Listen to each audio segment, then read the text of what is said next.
Salut tout le monde, j'espère que ça va. Donc aujourd'hui, nouvelle vidéo zapping. Aujourd'hui les amis, on retourne sur X et YouTube, se regarder pas mal de séquences. Comme d'habitude, on ne perd pas de temps, petit like pour la force, petit commentaire pour le référencement. Let's go, on commence avec un short YouTube qui nous vient de Gueuleton des bons vivants. C'est Mercedes vs Citroën. Vous allez vite comprendre pourquoi je vous montre cette séquence. Mercedes. Citroën.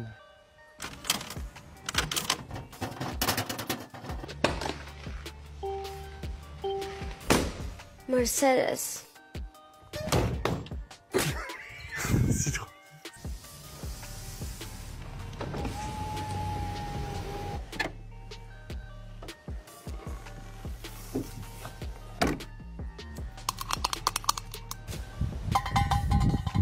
Faut quand même avouer que le mec, il a des beaux ongles, hein.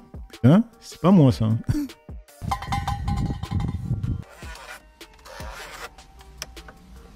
Mercedes. Citroën.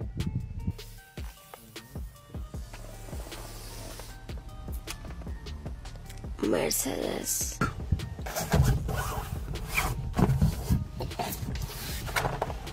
Citroën.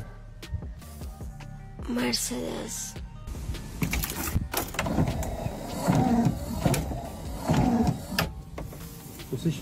Citroën. Voilà, cette vidéo nous montre à nouveau ce que j'ai dit plusieurs fois, c'est que Internet appartient aux meufs. Franchement, sur Internet, il suffit qu'elles sexualisent un contenu, elles vont faire énormément de vues, énormément d'argent. Je dis pas que toutes les meufs le font, mais les femmes ont sexualisé le fitness, ont sexualisé les vidéos de danse sur TikTok, elles ont sexualisé les contenus de recettes, cuisine, etc. Elles ont sexualisé les contenus de yoga. Tapez Yoga Pant sur YouTube ou bien sur Google. Vous n'allez pas trouver des pantalons de yoga, hein, d'accord? Elles ont sexualisé du coup la présentation de voitures. C'est juste incroyable. Un mec, quand il veut faire du contenu, il doit vraiment apporter de la plus-value. Il doit chercher des études dans le fitness. Toi, il cherche des études, il montre des exercices, etc., etc. Et quand il présente des voitures, il doit dire le moindre détail de la voiture, tu vois. Alors qu'une femme, par exemple dans le fitness, elle a juste à faire quoi? Elle pose la caméra vers le bas, elle met son cul vers le haut, bingo, énormément de vues et accessoirement pas mal de thunes. Voilà, pour ceux qui me disent que j'ai tort quand je dis que Internet ça appartient aux meufs, tout simplement. Dites-moi que j'ai tort, dites-moi que j'ai tort. Bref, on enchaîne avec ce post de Spartiate, c'est marqué « Le respect du travail, c'est déjà commencé par se respecter soi-même ». Il recadre une collègue bagagiste à l'aéroport. Regardez comment elle jette le sac, il va partir loin, c'est avec la casquette. Boum, il part sur pas loin. Là, il arrive. Quand il va lui expliquer, elle va faire la vénère. C'est ça le pire. Elle est fautive et elle fait la vénère.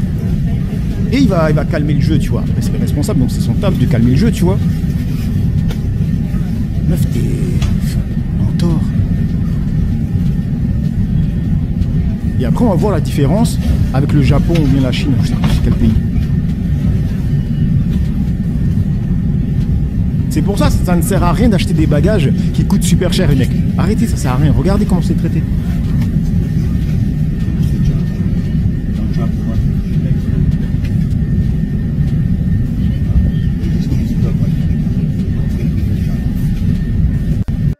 Bref, on va regarder juste en dessous. Il nous dit, pendant ce temps, au Japon... Hein,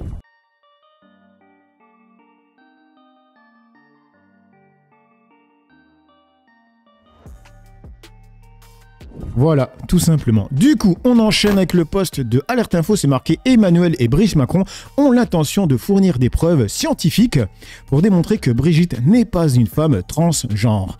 Politico, c'est la source. » Du coup, dans les commentaires, que dit le peuple? Et pipipi, comment j'ai pas fait ce tweet avant? Bref, gros que c'est réel. Oui, c'est rapporté par Politico, l'avocat de Macron indique qu'il prévoit de fournir des preuves scientifiques pour démentir les allégations selon lesquelles Brigitte serait transgenre dans le cadre d'une plainte contre Candace Owens. Ok. Et quoi d'autre? Par contre, Macron, quand même... On est d'accord, ok. On enchaîne avec le post de Nabil qui réagit à Impact où il dit dans une société saine, elle finit comme le ministre au Népal. Le ministre qui a été traîné limite à poil là-bas. Hein. Du coup, Impact qui disait 2 robes Dior à 6 320 €, un manteau Burberry à 3 067 €, une blouse Dior à 1 120 €, une veste Burberry à 1 087 €. La maire de Paris, Anne Hidalgo, a dépensé plus de 84 € d'argent public en vêtements entre 2020 et 2024. Putain, les mecs, c'est une dinguerie. C'est marqué quoi ? Précision, Anne Hidalgo refuse toujours de transmettre l'intégralité de ses frais. Ces montants ont été obtenus par des associations après des années de bataille judiciaire et ne représentent qu'une partie de ses dépenses réelles, les mecs. Ils se gavent. Du coup, on passe sur le poste de Impact encore, c'est marqué Flash. C'est encore un bébé. Un policier avait une relation intime avec une enfant de 13 ans. À Nice, ce fonctionnaire d'une trentaine d'années a été mis en examen pour V, agression S et corruption de mineurs. La victime est la fille d'une collègue. Les mecs, c'est une dinguerie. Sa mère a découvert leur liaison dans le téléphone caché de sa fille. Photos porno, poèmes et échanges intimes avec le policier municipal. L'internat m'a appelé pour me dire qu'elle avait un deuxième portable. En le récupérant, j'ai tout découvert, témoigne-t-elle dans Nice Matin, France 3. Pour ceux qui veulent lire, il y a le lien de l'article, je vous le mets dans la barre d'informations. Et on passe sur le poste de France Info qui ont marqué « Manifestation du 1er mai à Paris, Gérald Darmanin dénonce des violences inacceptables de casseurs ». Du coup, il y a une personne qui répond, comme cela, regardez, c'est pas des casseurs, hein, c'est des flics, regardez. C'est un keuf, ça. Il est habillé comme un Black Bloc. Comment ne pas faire l'amalgame? Oui, c'est des keufs, c'est en civil. Oui, je sais, c'est des keufs en civil. Hein? C'est bien fait, là. Ouais. Ça va venir provoquer. Mais c'est ça, parce que, excuse-moi, là, tu fais comment la différence? Tu fais pas la différence, tu vois, moi je veux bien à un moment donné. Voilà, partager ces deux personnes. Vous voyez, ça c'est le genre de personnes qui intègrent le cortège, qui nous dit que c'est pas eux qui foutent la merde. Attention, je suppute, hein, je n'affirme pas. Mais à un moment donné, vous voyez, pourquoi il cache son visage? Qu'est-ce qui nous notifie que c'est un policier? Il est où son brassard? Ah, rien. Vous voyez, c'est ce genre de milice. Qu'est-ce qu'il y a? Un souci, monsieur le policier? Ah bon, d'accord. Non, parce que comme on dirait que vous êtes habillé un peu chelou. Il n'y a même pas de signe distinctif, brassard de police, quoi que ce soit. Ah, donc qu'est-ce que vous faites dans la manif? C'est pas d'intervention, vous manifestez contre Macron? Hein? C'est juste que moi, vous m'inquiétez habillé comme ça, vous voyez? On est censé être protégé par la police et vous n'êtes même pas signalé en tant que tel. Vous voyez? Ouais, voilà, il vient de toucher son micro. Donc il dit qu'il n'est pas en intervention, qu'est-ce qu'il fait là avec un casque? Moi, j'ai pas le droit de rentrer avec un casque, hein. Vous voyez?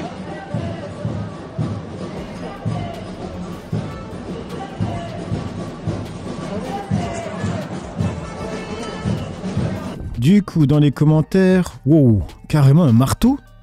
Ou ceci? Quoi d'autre? Non, il n'y a rien d'autre. Et on passe sur le poste de Marc-Antoine qui répond au tweet de Frontières en disant « Les débiles de Frontières confondent deux femmes en interviewant la porte-parole du PS, Lamia El Haraj, désolé si je prononce mal, qu'ils prennent pour la députée PS, Aïda Hadizadeh, sexisme et racisme. Je dirais tout simplement que pour eux, une rebeu reste une rebeu. Hein. » Du coup, Frontières qui avait tweeté, Jordan Florentin rencontre la députée Aïda qui avait bousculé Louise à l'Assemblée nationale. La parlementaire refuse de s'excuser. Du coup, il continue en disant « Tweet supprimé depuis, cela montre évidemment la stratégie de harcèlement et aussi le peu de rigueur de ce média. » Mais la séquence est ici, les mecs, regardez. National. On va essayer d'aller là-bas. Bonjour madame la députée. Bonjour. Vous vous souvenez de nous? Frontières, le média Frontières. Vous vous souvenez de vous nous aviez bousculé à l'Assemblée nationale? Est-ce que vous vous excusez depuis ou pas? La jeune femme Louise Maurice que vous avez bousculé à l'Assemblée nationale, est-ce que avec un petit peu de recul vous... Je sais pas qui vous êtes. Le média Frontières. Bah, je vous connais pas et je souhaite pas vous répondre. Et vous pouvez pas me filmer sans mon On est en direct, on filme la manifestation, vous êtes dans un espace public. Bah, je souhaite pas que vous me filmiez. Mais en tout cas, violenter une jeune femme, ça fait partie de vos valeurs, madame? Du coup, il y a une personne qui répond, flèche rouge, Faf Punk, avec son casque mal ajusté, a juste confondu deux affreux arabes gauchistes. La routine pour lui donc, ouais, carrément. Du coup, on passe sur le poste de Jacques Renardière, c'est avec Idriss Aberkan qui parle de Macron. Bon, il faut destituer Macron, on le voit bien. Je veux dire, de toute façon, quelqu'un qui a besoin de 7 premiers ministres en 2 mandats, mais c'est le type, c'est brico-dépôt, c'est une boîte à fusibles, c'est pas sérieux. Donc, non, mais c'est ce qu'on voit. Je veux dire, normalement, il suffirait d'un en 2 mandales. Voilà, merci. Oh, joli. Mais peut-on... Bonne réponse. Ça va encore être interprété comme un appel à la violence. Mais vraiment, bon, un type qui a besoin de 7 fusibles, on voit bien que c'est lui le problème. On peut tourner ça dans tous les sens qu'on veut. Quand on a besoin de 7 premiers ministres pour continuer à être un tout petit peu toléré par le peuple, c'est qu'on a un problème en face. On a des chefs d'État comme Bukele qui tournent à 82% d'opinion favorable. Il a eu un pic même à 89. Macron, il est à 19% max. 17 là, je crois. 17 maintenant, et je crois qu'il a eu un plus bas à 12. Et on passe sur un short YouTube avec Mélenchon qui parle de Retailleau. Nous savons, nous, et que je peux dire en regardant les gens dans les yeux, c'est que toute action violente ne sert qu'une seule et unique personne, Monsieur Retailleau, qui a besoin de la violence, qui a besoin des poubelles qui brûlent, qui a besoin de tout ça pour affirmer son rôle de sauveur, de je ne sais quoi. En réalité, cet homme est une provocation ambulante. Et le président de la République ferait bien de le ramener à la raison. Qu'a-t-on à faire d'un dirigeant politique national qui passe son temps, vous avez vu à quoi, exciter les uns contre les autres, à se taire quand il y a certains crimes islamophobes ou racistes qui n'ont pas l'air de le déranger plus que ça, ensuite nous met en cause. Je vous invite tous aussi à la maîtrise de ce que vous pouvez répandre. Quand même, cet homme a osé dire qu'il nous accusait solennellement des violences qui sont commises contre des policiers, qui sont des faits de droit commun, et pas des faits politiques. Il l'a fait, il a osé le faire. Cet homme est odieux, il représente une forme de notre pays, raciste, rabougrie, haineuse, méfiante contre tout et tout le monde et qui donne continuellement le sentiment de détester la vie. Du coup, on enchaîne avec la séquence que Ahmed a postée, c'est marqué « La dette, c'est un business ». La dette, c'est un business. Endetter un État, c'est un business. Lui faire danser la gigue en vendant ses actifs solvables, c'est un business. Et en profiter ensuite, c'est un business. Je vais te donner un exemple. Tu avais eu dans le temps un genre de professeur cosinus, comme j'aime bien. Il s'appelle toujours d'ailleurs Jean Roux. Il est commissaire aux comptes et il s'est tapé tous les rapports des privatisations depuis 83. Et il a recalculé les montants des privatisations. Eh bien, il n'y a pas un bien national français qui a été vendu à plus de 60% de sa valeur réelle. Le cas typique, c'est les autoroutes super discount vendues par Monsieur Galuzzo de Villepin, qui ont été vendus à 60% de leur valeur, et donc qui ont été rentabilisés très vite. C'est ce qu'on a appelé des autoroutes super discount. Le mot n'est pas de moi, il y a du canard enchaîné. Eh bien, tu comprends maintenant ce que c'est la dette. Tu vois, la dette, ça sert à une chose, ça sert à te faire les poches, et le pire, en utilisant ton sentiment de culpabilité. Du coup, que dit le peuple dans les commentaires? Les autoroutes n'ont pas été vendues à 60% de leur valeur, mais plutôt 10 à 20%. Une théorie du complot de plus. Ce n'est pas en 1983 qu'il faut remonter, c'est 1981, donc l'année de ma naissance, 1995, quand les socialistes Mitterrand a explosé la dette publique en la faisant passer de 22 à 55%. Et on passe sur le post de John Delorenne qui a marqué « Alerte info, Pascal Praud dénonce Delphine Ernotte qui met en danger les équipes de CNews en disant « CNews est un média d'opinion d'extrême droite, le service public joue sa survie en mettant des cibles. » Alors, je vais vous dire autre chose, c'est que aujourd'hui dans les manifestations, il y aura des journalistes de CNews sur le terrain. Elle leur met une cible sur le dos. Elle les met en danger. S'il y a un problème avec un journaliste de CNews, vous irez voir Madame Ernotte. Et puis je parle des incarnations de l'antenne, je pourrais parler de Marine Lançon, je pourrais parler des journalistes qui sont évidemment sur le terrain, mais également des réalisateurs, des techniciens qui appartiennent à cette chaîne et à qui elle dit « vous êtes sur un média d'extrême droite ». Mais c'est un vrai scandale. C'est-à-dire qu'on dépasse tout. Là, on dépasse toutes les limites. Donc, et c'est relayé bien sûr par Le Monde, c'est également relayé par Télérama qui fait sa une, etc. Je vous assure, je veux bien qu'on fasse les médias Bolloré, comment ils sont attaqués depuis 2 ans, 3 ans, c'était aussi le cas de Cyril Hanouna, etc. Ces gens sont dangereux, ils sont dangereux pour nos vies. Madame Ernotte met une cible sur nos vies, elle met une cible sur les gens qui sont sur le terrain. Donc c'est irresponsable, c'est absolument irresponsable. Du coup, il y a une personne qui répond « Ha ha ha, gros que n'est-ce pas culotté de la part de la chaîne qui a invité sur son plateau un type, Enrico Macias, qui a appelé à dégommer physiquement des opposants et de la chaîne qui passe elle-même son temps à critiquer la gauche. » Il y a quoi d'autre? Il commence à devenir trop vieux, il joue de plus en plus mal la comédie et pour rappel CNews qui garde à l'antenne un pédo condamné est bel et bien un média d'extrême droite. Ils matraquent en permanence sur leurs ondes, dans leurs journaux, sur les antennes, un triptyque en fait que moi j'appelle les 3 I, immigration, islam, insécurité. Ça matraque, ça matraque, ça matraque. Ils n'ont aucun état d'âme à agir sur les lignes éditoriales des médias qu'ils contrôlent. Il suffit de regarder CNews qui pour moi est la caricature, enfin pour nous tous d'ailleurs la plus extrême. Donc ça démarre par en général des sites sur les réseaux sociaux qui va relater un fait divers, évidemment horrible. Ce fait divers va être repris par démarre en général un site internet, par exemple Valeurs Actuelles. Europe 1 va enchaîner, CNews reprend, et ensuite on va retrouver ça dans le JDD le dimanche. Ça c'est la mécanique systématique. Elle s'arrête pas là, cette mécanique. Hein. Ils ont ensuite un double mouvement, ce que j'appelle le mouvement centripète, c'est-à-dire que ceux qui sont intervenus dans les médias connexes, qui ont été les premiers à relayer l'information, que ce soit sur X, sur Insta ou dans des sites jusqu'à présent peu connus, je pense à l'Incorrect, je pense à Frontières ou à d'autres, vont être invités sur les antennes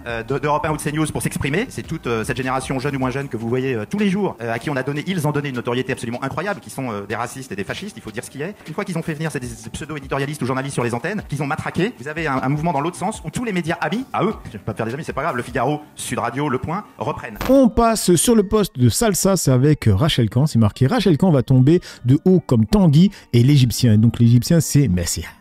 Solution finale acceptable avec le palestinisme. Nous les Arabes on a Chalboumi, vous les Renois vous avez Rachel Kahn quoi. Force à vous quoi. Au moins le nôtre on comprend pas tout quand il parle. Vous les racistes dans un français parfait, Dolby Surround. Courage. Alors Rachel Kahn, qui est-ce? C'est un CV de 8 pages. Avocate, autrice, actrice, bref, elle a tout fait. Mais il y a un seul domaine où elle a percé, le racisme. Et là c'est sa spécialité, hein, son terrain, sa discipline olympique. Tu sais, quand un facho il dit je suis pas raciste, j'ai une amie noire, il parle de Rachel. Tu sais, à la base c'est une athlète championne de triple saut, et bah là elle a atterri les 2 pieds page 30 de Mein Kampf quoi. Médaille d'or de la haine, ma Rachel. Bravo Rachou. Putain, en vrai, il y a un truc qui m'a fait rire. Moi j'ai pensé à l'ascenseur émotionnel du téléspectateur raciste devant CNews. Tu sais, il ouvre sa télé, il fait oh non. Ah ouais.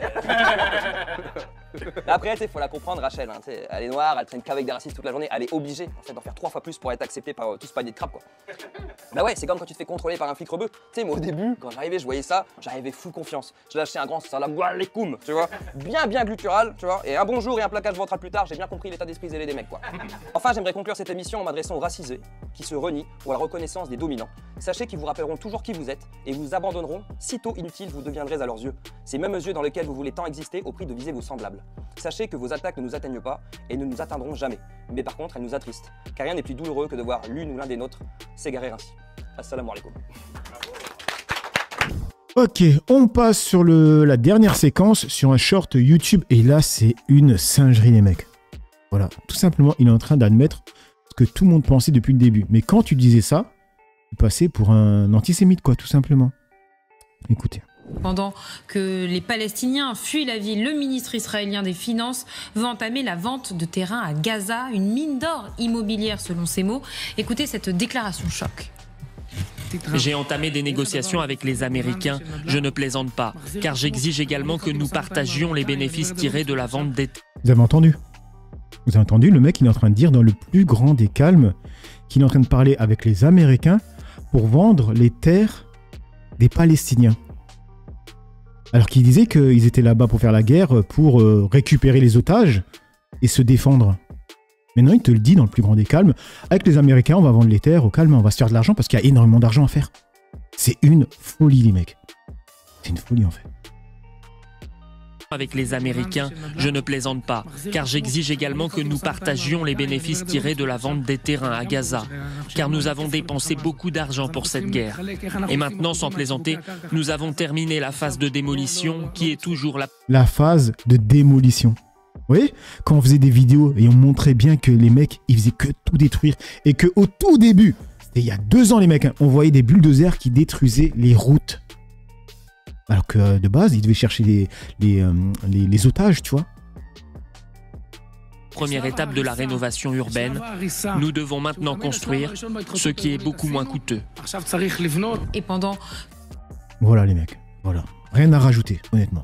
Bref, donc voilà les amis pour cette petite vidéo zapping réaction. Dites-moi ce que vous en pensez dans l'espace commentaire, dans la joie et la bonne humeur, sans insultes, comme d'habitude. N'oubliez pas le petit like pour la force, petit commentaire pour les référencements. J'ai assez parlé pour le peu que j'ai parlé à vous décrire. Ciao tout le monde.